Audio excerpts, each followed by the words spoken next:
begini, kita ini jangan agak bodoh-bodoh juga ya kan. Nggak, Ya, itu kan dia sih memang nggak ngapus, tapi kan nyuruh orang dia. Data gitu. Ya kan.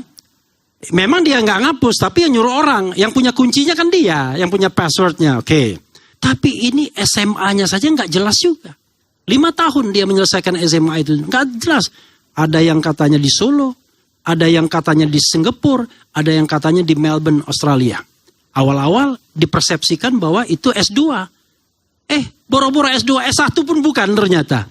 Buat bersalaman doang, tadi udah salaman, orangnya udah bangun, kecuali Pak Trinya nggak bangun. Lain lagi cerita, istana sibuk bikin klarifikasi. Aduh, nggak ngerti gue. Kasih contoh ke generasi muda, itu doang sih. Assalamualaikum warahmatullahi wabarakatuh. Kembali lagi di channel Prayoga Muhammad. Beberapa hari terakhir ini orang sibuk mengatakan pelantikan Presiden Republik Indonesia Bapak Prabowo yang terpilih ya. Tapi jarang banget sekarang orang yang mengatakan pelantikan presiden dan wakil presiden. Rata-rata ngomongnya pelantikan presiden. Apakah ini tanda wakil presiden gak jadi dilantik karena akun Fufu Fafa yang tidak bisa ditangkis oleh Gibran? Apalagi setiap hari Bung Roy Suryo selalu mengungkap fakta-fakta terbaru mengenai akun Fufafa tersebut. Dan dikonfirmasi juga oleh Tempo bocor alus yang mengatakan bahwasanya adiknya yang mengakui bahwasanya itu akun punya kakak. Lengkaplah sudah. Nah, kali ini kita akan dengarkan ya penjabaran lengkap dari Bung Refli Harun mengenai Fufafa tak layak lagi untuk dilantik. Oke teman-teman semua, ini juga merupakan fakta-fakta video ya ketika di HUT TNI. Kita lihat videonya. Prabowo dan Gibran enggak akur, netizen tangkap bukti waktu acara HUT TNI. Guys, berita baru nih dari hubungan Prabowo dan Gibran. Sejak kasus akun Fufu Fafa kemarin, banyak isu kalau mereka berdua nggak akur ya guys. Nah ternyata nih guys, netizen berhasil temuin bukti kalau Prabowo dan Gibran itu kayaknya beneran ada masalah. Jadi buktinya itu waktu acara HUT TNI ke-79 di Jakarta kemarin guys. Masa nih ya, netizen lihat Gibran tuh bukannya duduk dekat Prabowo karena 2 minggu lagi dilantik, justru dia duduk di belakangnya Didik, anak Prabowo. Wah, mencurigakan nih guys. Anehnya lagi, ada pembatas guys yang bikin jarak duduknya Gibran itu agak jauh.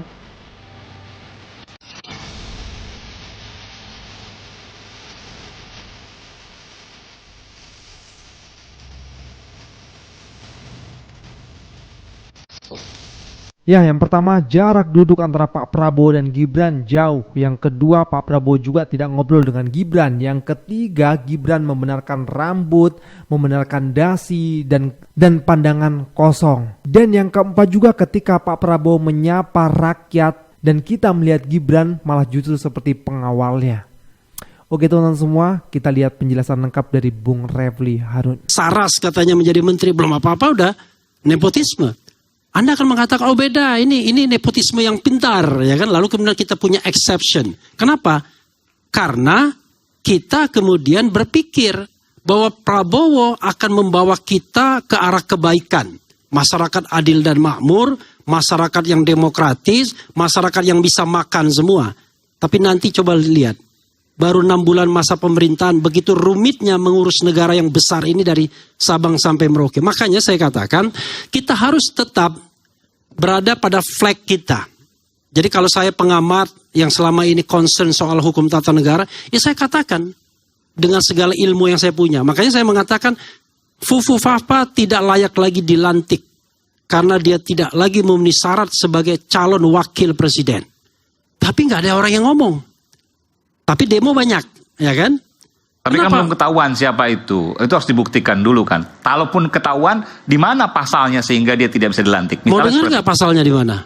Silakan. Nah, oke ya. Jadi kawan-kawan semua, yang namanya pemilu itu ya dimulai dari pemutahiran data pemilih sampai dilantiknya presiden dan wakil presiden terpilih. Itulah proses berpilpres. Berpileg sudah selesai, berpilpres belum. Syarat untuk menjadi calon presiden dan wakil presiden adalah soal minimal pendidikan ijazahnya SMA, ya kan? Yang kedua, mampu secara rohani. untuk menjadi presiden atau wakil presiden. Jasmani juga. Yang ketiga, tidak pernah melakukan perbuatan tercela.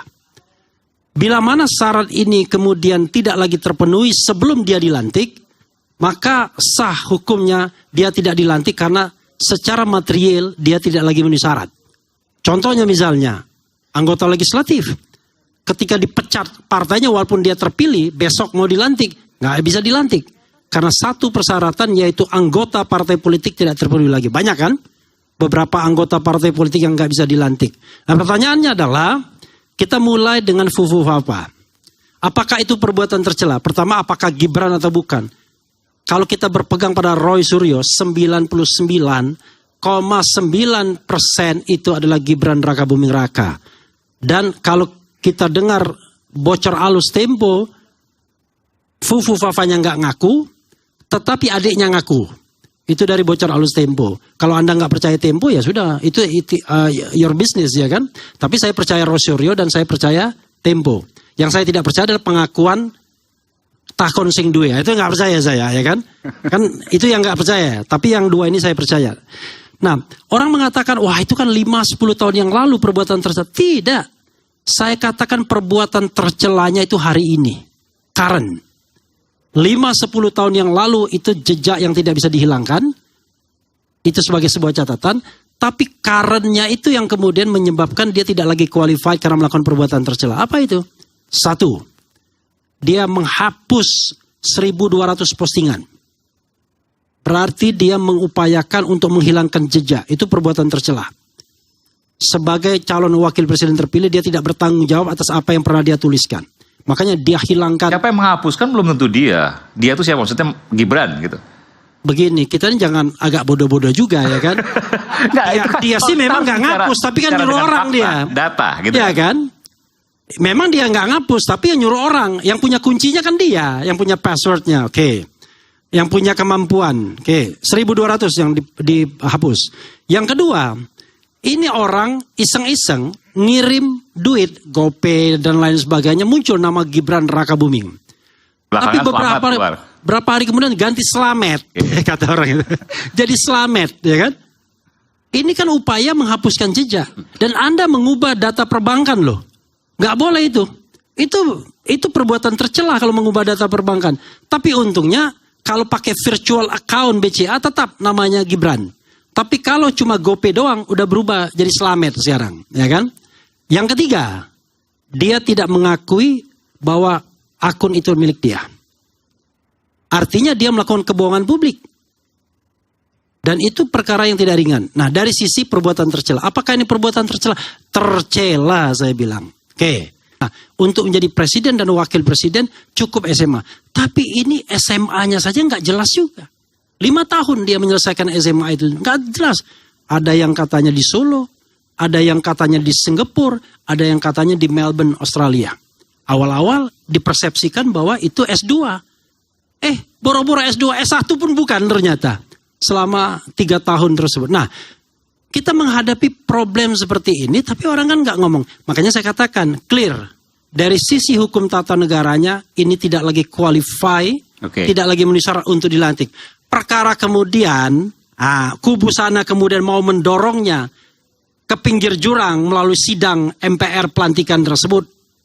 Itu soal yang tidak terkait lagi hukum tata negara. Lalu kalau menurut pandangan kalian, gimana teman-teman semua? Apakah Gibran layak untuk dilantik atau tidak?